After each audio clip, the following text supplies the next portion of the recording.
Assalamualaikum warahmatullahi wabarakatuh. Selamat bertemu kembali teman-teman semuanya ya, tentunya bersama saya ya Arif Nugroho Rahman ini di mata kuliah Sistem Informasi Akuntansi. Oke. Pada topik kita kali ini kita masuk topik yang kedua. Kita membahas mengenai tinjauan pemrosesan transaksi dan sistem enterprise resource planning ya. Nah, yang menjadi tujuan pembelajaran pada topik kita kali ini ya, nanti yang pertama diharapkan teman-teman mampu menjelaskan 4 bagian dari siklus pengolahan data ya, dan aktivitas utama dari masing-masing bagian tersebut. Kemudian yang kedua, mahasiswa mampu menjelaskan dokumen dan prosedur yang digunakan untuk mengumpulkan dan mengolah data transaksi.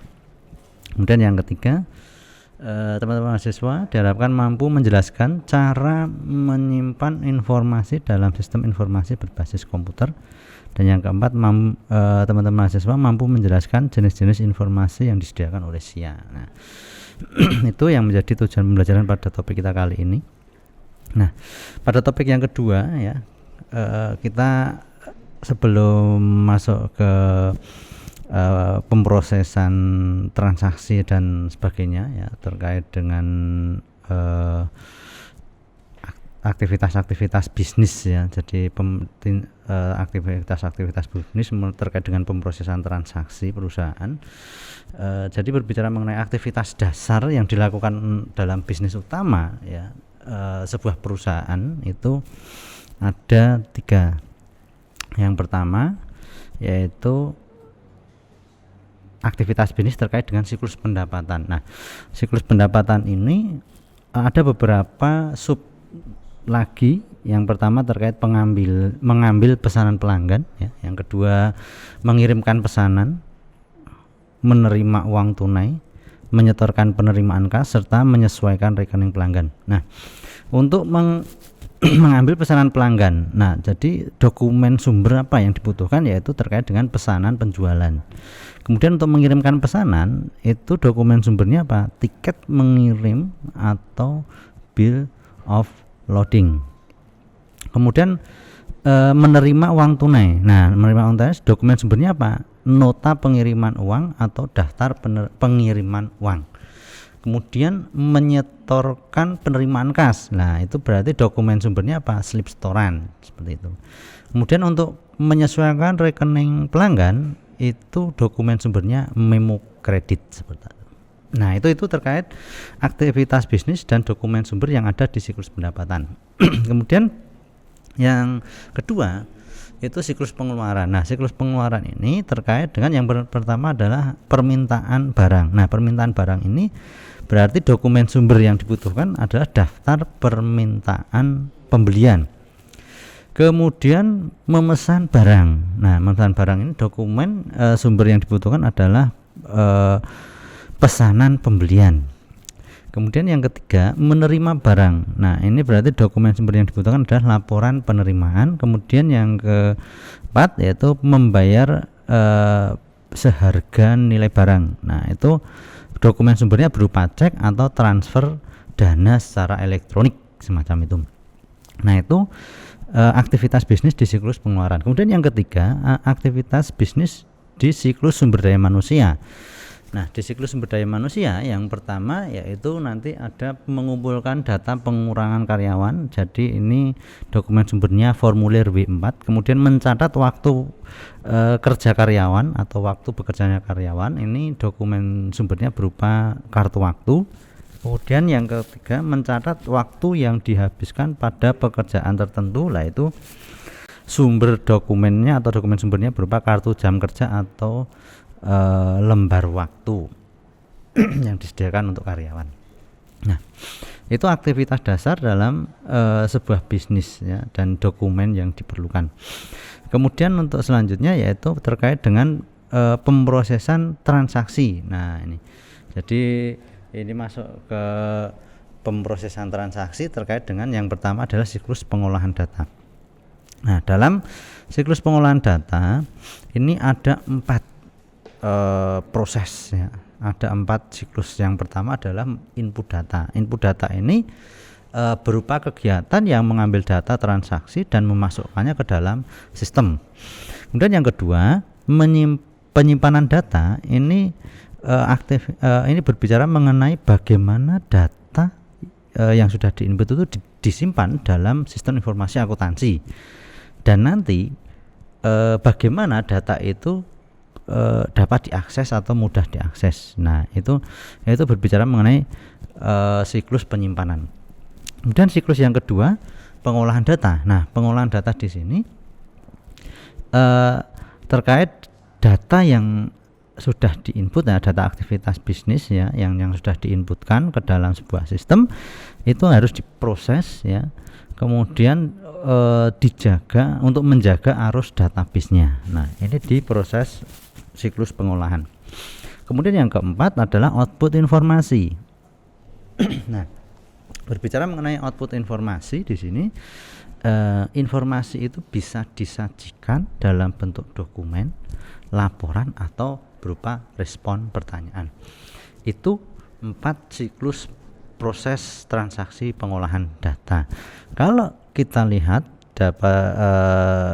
secara bagannya dapat dilihat pada gambar sebelah kanan pada slide, bahwasanya jadi input data itu masuk ke pengolahan data nanti akan terintegrasi dengan penyimpanan data dan kemudian dikeluarkan berupa output ya.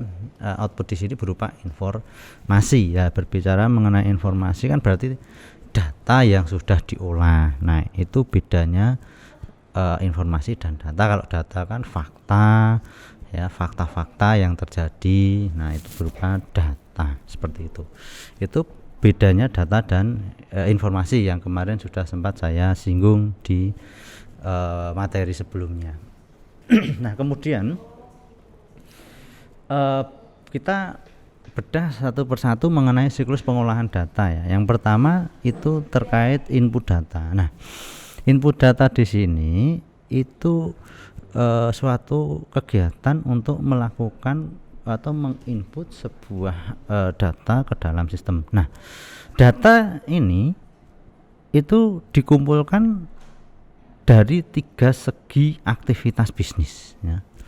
Jadi harus dikumpulkan dari 3 segi aktivitas bisnis, yaitu yang pertama setiap aktivitas itu yang menarik. Nah, itu dikumpulkan. Kemudian yang kedua, sumber daya yang dipengaruhi oleh setiap aktivitas. Nah, itu perlu dikumpulkan datanya. Yang ketiga, orang yang berpartisipasi dalam setiap aktivitas itu perlu kita kumpulkan datanya ya. Nah, dalam input data itu membutuhkan beberapa dokumen. Yang pertama terkait dokumen sumber itu berupa kertas ya, untuk mengumpulkan data mengenai aktivitas sebuah bisnis. Nah, dari kertas terkait catatan aktivitas sebuah bisnis ini dipindah ke dalam komputer. Nah, jadi secara definisi dokumen sumber itu dokumen yang digunakan untuk memproses data transaksi pada sumbernya ketika transaksi itu terjadi ya. Nah, untuk contohnya ya berupa kertas untuk mengumpulkan data, kemudian memindahkan ke dalam komputer. Nah, contoh sumber dokumen atau dokumen sumber itu misalnya adalah pesanan penjualan, pesanan pembelian, dan kartu absen karyawan. Nah, itu contoh dokumen sumber. Kemudian yang kedua, dokumen turnaround. Nah, ini berupa output ya, output sebuah perusahaan yang digunakan oleh pihak eksternal ya, yang seringkali untuk menambahkan data ke dalam dokumen dan kemudian mengembalikan ke perusahaan sebagai dokumen input. Dokumen turnaround. Jadi dikeluarkan kemudian kembalikan lagi. Nah, itu. Nah, kemudian siklus pengolahan data bagian yang kedua yaitu penyimpanan data. Nah, berbicara mengenai penyimpanan data, ini merupakan sebuah konsep bagaimana menyimpan data-data dasar sebuah perusahaan atau sebuah bisnis, sebuah aktivitas bisnis. Nah, dalam penyimpanan data ini kalau SIA memiliki peran yang sangat besar ya. Nah, jadi SIA ini memiliki peran.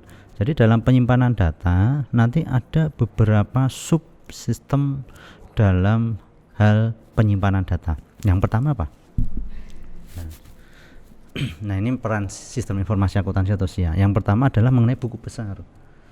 Nah, buku besar di sini secara konsep atau definisi merupakan informasi akuntansi kumulatif yang disimpan dalam bentuk buku besar umum dan buku besar pembantu. Buku besar di sini ada buku besar umum dan buku besar pembantu, ada dua jenis itu.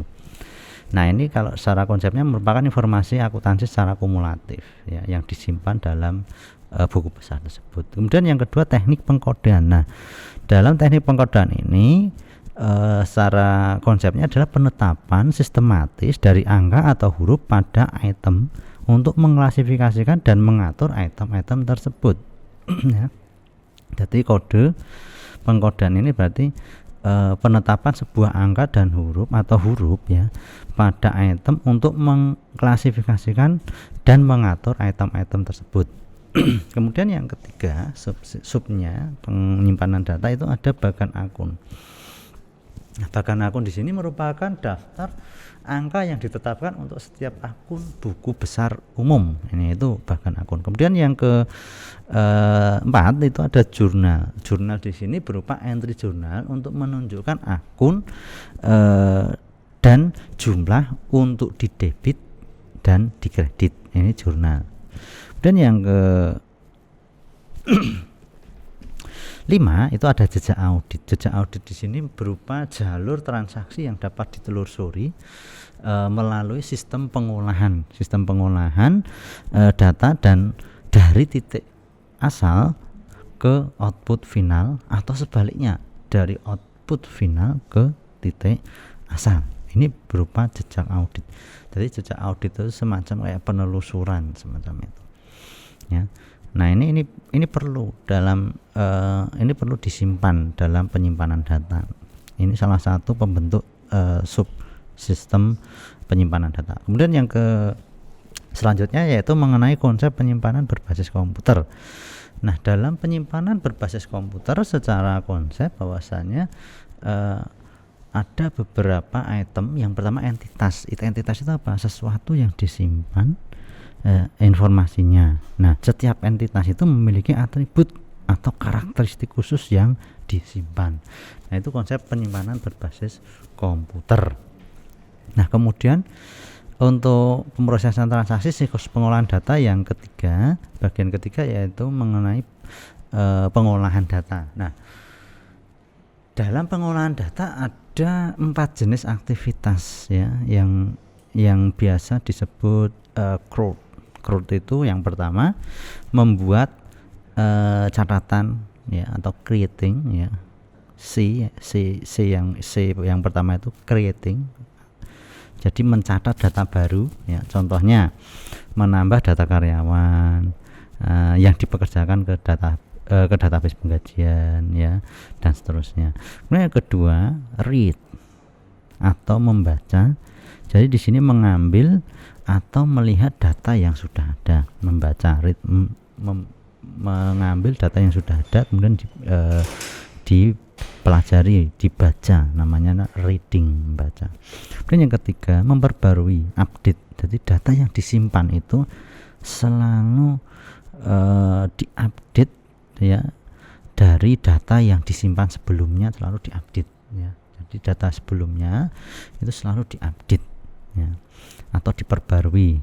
Nah, itu updating, itu U ya, aktivitas U atau aktivitas yang ketiga terkait dengan updating.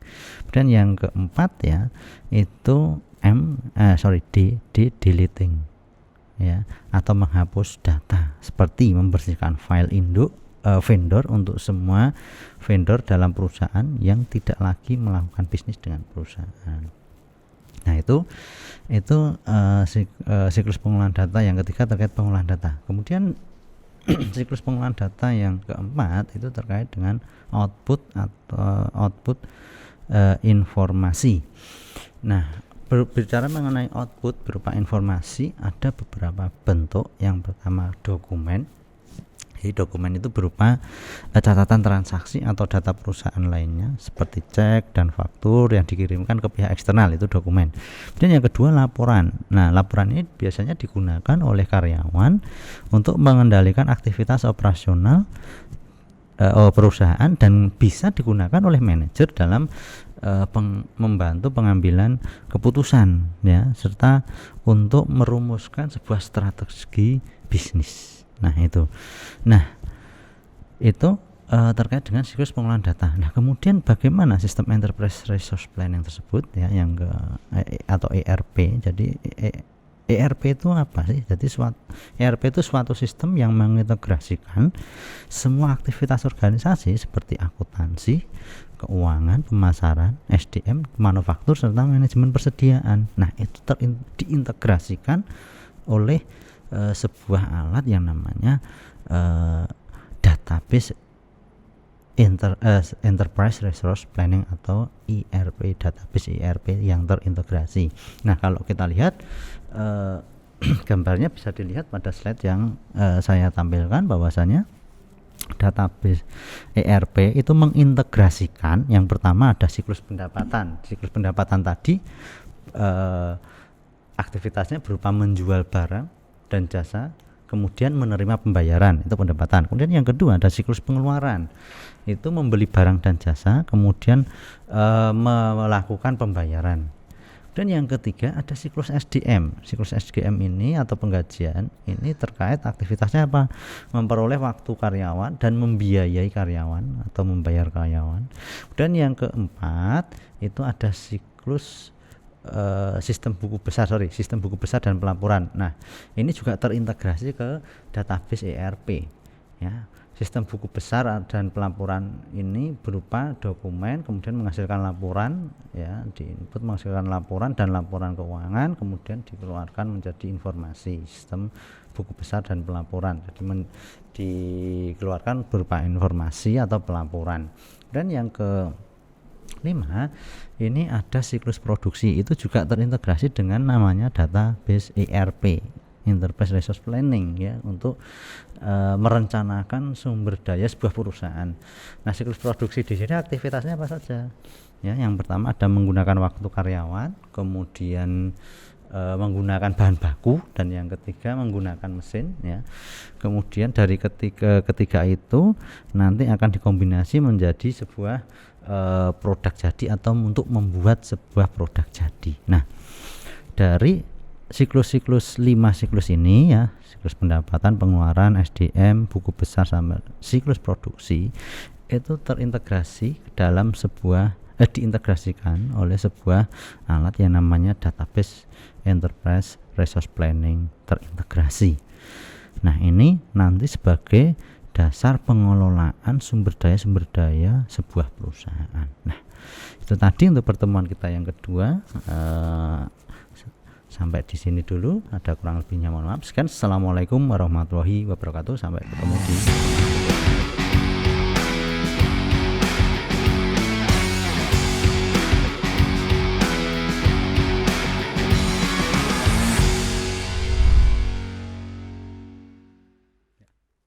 Yes, lurus ya, Mas.